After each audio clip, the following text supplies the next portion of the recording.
Hi, Rudy Carlos here from Catholic Drive Time, and welcome to this week's Memory Hole news segment, where we recall from memory the top 5 news stories of the week that will certainly get forgotten in our incredibly fast news cycle. These stories are the stories that are going to get forgotten. So if you're wondering, hey, why aren't you talking about Roe versus Wade in case you haven't heard of it? Well, here's the update. It's done. Yes, Mr. Frodo. It's over now. It's over. Well, kinda. Not really, because a lot of people think that this means, it's done, it's all good and done, nothing left to do now. Well, actually, what the overturning of Roe does is it kicks it back to the states. So states like California and New York, they're going to continue to murder babies. In fact, they've doubled down and they've said that they're going to continue to provide a haven for women to come and abort their babies there. So there's still a fight left. It's just going to look a little bit different. You can bet your bottom dollar we're going to talk about Roe versus Wade and the aftermath on the show. If you want to catch us live, 6 to 8 a.m. Central on the Guadalupe Radio Network. Or you can catch us on any streaming device. You can catch us on YouTube. You can catch us on Rumble, Odyssey, anything you can think of, we're on it. Let's get right into it. Okay, this one's from LIFESITE, and the headline reads, U.S. Bishop strips Jesuit school of Catholic status for defiantly flying Pride and BLM flags. In a decree issued June 16th, Bishop Robert J. McManus rebuked the Jesuit-run Nativity School in Worcester, Massachusetts, for ignoring his previous directives about flying the Pride and BLM flags on the school's flagpole. Despite my insistence that the school administration remove these flags because of the confusion and proper theological scandal that they do and can promote, they refuse to do so. This leaves me no other option but to take canonical action, he wrote in response to this. Now, this story was in the works for a while now, and it's been developing. We've seen doubling down from the school to fly these flags and openly teach things contrary to the faith at the school. You might be asking yourself, well, how is this contrary to the social justice taught in our Catholic faith? Well, you only need to look into BLM's core values, which, by the way, they have since removed from their website, to see how destructive it is for society. This is archived from their website, and they say, quote, "We disrupt the Western prescribed nuclear family structure requirement by supporting each other as extended families and villages that collectively care for one another, especially our children, to the degree that mothers and parents and children are comfortable," they say, unquote. Now, they want to minimize and get rid of the structure of mother and father in the family and call it a Western prescription. But this is the way that God intended families to work. A child needs a mother and a father, and there are certain situations, certainly, where that's true, that people need people to help them and pitch in to help. But this is not the way it was intended. Having other people raise your children means that they, for example, the state or their teachers, etc., get to decide how to raise them for you with their own ideas of morality or a particular worldview. And we see this all the time. This is why it's so scandalous to see the types of things that are being taught in schools these days, and why so many parents are getting involved to overturn certain teachers or certain curriculums in school districts. Now, this completely turns the family upside down. Not to mention the pride flags, which I've spoken about in the past. Good on Bishop McManus for removing their Catholic status. The school does not reflect authentic Catholic teachings, and no one should entrust their kids to them. Now, here's another article. This one's from the Epoch Times, and follows a certain trend. The headline goes, TikTok, an invasive tool for Beijing. Lawmakers warn of threat after report shows U.S. data accessed in China. The hugely popular short video app TikTok is but another invasive tool for Beijing's espionage campaign on America, U.S. lawmakers said after news of a leaked internal recording allegedly showed that the app's private U.S. user data was being repeatedly accessed in China. This shouldn't surprise you. President Donald Trump issued an executive order in August 2020 to ban TikTok and the Chinese super app WeChat, saying that the app's capture of vast swaths of Americans' data threatens to allow the Chinese Communist Party to have access to Americans' personal and proprietary information, and they can potentially allow China to track the locations of federal employees and contractors and build dossiers of personal information for blackmail and conduct corporate espionage. Now, TikTok and its consequences, if you know me, I've been very outspoken against this on the show on Catholic Drive Time.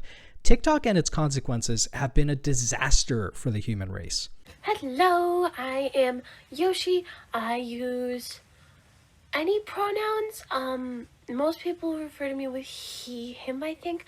I am a little, specifically, I am 7 years old. I am agender, and non-binary. I was excited when Trump was talking about banning it. And I worry about our future generations who have to grow up with this Chinese culture destruction app, because that's really what it is. If you're a parent, you should know what kind of degenerate things your kids have at their fingertips just by joining the app. And it's filtered for them. It's specifically, the content is curated specifically for your children, and it's a jeopardy to their souls. Okay, now the next one is from LIFESITE, and the headline goes, "Virtual children now join the ranks of the Great Reset's depopulation agenda. These computer-generated offspring will only exist in the immersive digital world known as the metaverse, which is accessed using virtual reality technologies, such as a headset, to make a user feel as if they're face-to-face with a child. They will cost next to nothing to bring up, as they will require minimal resources, according to Katrina Campbell. I think that's how you pronounce her name. She's one of the UK's leading authorities on AI and emerging technologies. In her book, AI by Design, A Plan for Living with Artificial Intelligence, she argues that concerns about so-called overpopulation will prompt society to embrace digital children. Now, here we go. I'm sensing a theme yet again with this week's stories. The theme so far has been the destruction of Western culture, and here adding fuel to the fire is the fact that most countries have seen a decline in birth rates. And why would they go down? Why wouldn't they go down is what I mean to say. I've talked about this on my personal podcast with my buddy Jordan, the Glad Tribe podcast, and I've said that people today are slaves to convenience. It's true. Raising children is one of the most rewarding and challenging experiences I have ever done. And there's a lot at stake with children. As a Catholic husband, I know that it's me and my wife, and it's it's at the forefront of our mind that we're entrusted with a soul, and we have to do things a certain way, we have to live a certain way to successfully raise our daughters. But that's not so with an artificial intelligence so-called child. There's nothing at stake other than convenience. And selfishness is the antithesis to the selflessness that you need to be a real parent.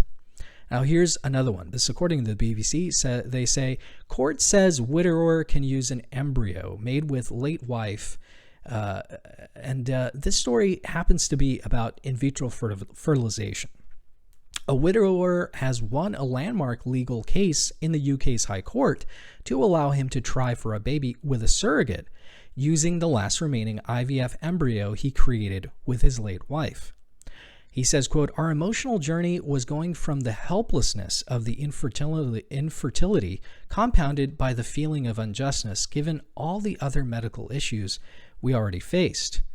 We eventually got to the position of accepting that having given IVF our best shot, this would be the last time and the final embryo that would be saved for surrogacy."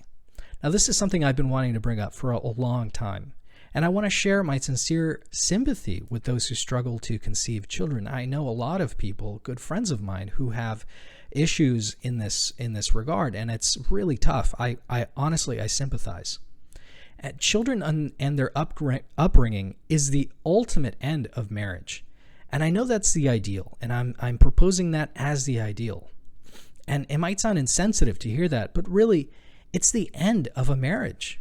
The mistake that people make is that they think that they can use an abomination of science, like IVF, to bring children into the world. And IVF is truly an abomination. Do you know that creating embryos.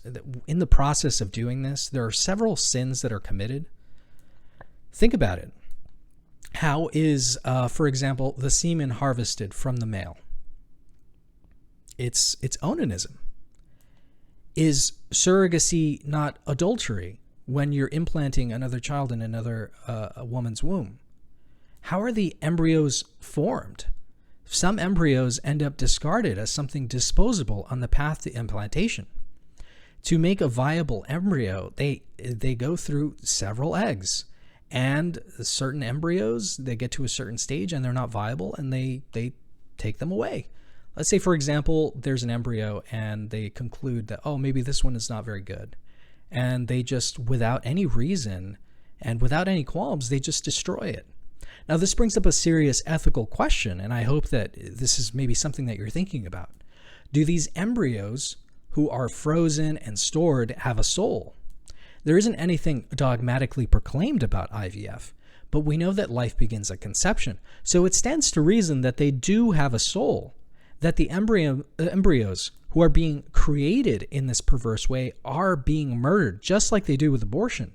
So while I sympathize with couples who can't conceive, this is not the answer, and we should not congratulate this man or anyone else who follows his path. There are so many children in the world now who are up for adoption. Perhaps this is the proper way to approach infertility. And I don't mean to sound rude. I don't mean to sound, contrary to you. I am contrary in this regard, but I sympathize with you. I understand how hard it is. I remember one time at a previous parish that I was at, they opened the floor during the Mass, of all places, to allow people to have comments about Thanksgiving, and they would say what they were thankful for that year. It was on Thanksgiving Day, and there was a couple, and I'll never forget this. The couple went up and they were describing their infertility. They were describing all of the different challenges that they had gone through, and they even mentioned to the whole congregation in public that they had tried IVF. And the priest didn't say anything to them. Nobody understood why that was wrong. But in reality, this really is an abomination of science. This is not the way that we are to bring children into the world. God gave us a very special way of doing that. That's through our sexuality. And that's why it's so important to live in a state of grace, to understand what that sexuality is for what it is. It's meant to bring children into the world.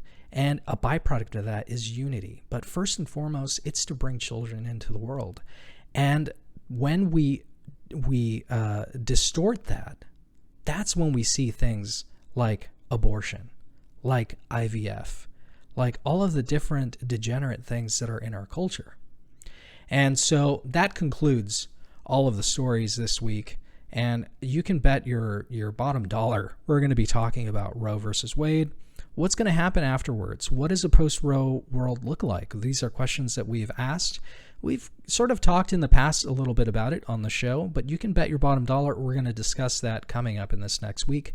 So until then, catch us on Catholic Drive Time, 6 a.m. to 8 a.m. Central. So if you're on the East Coast, add an hour or subtract an hour, depending on what you're looking at. But catch us on Catholic Drive Time. You can listen to us on the GRN mobile app. If you want to download that, you can go to grnonline.com/CDT. Or you can follow us on any of your favorite social feeds. We stream to YouTube, Odyssey, Rumble, basically anything you can think of. You can find us there. So I hope to see you then. And until then, God bless you and Mary keep you. Have a good day.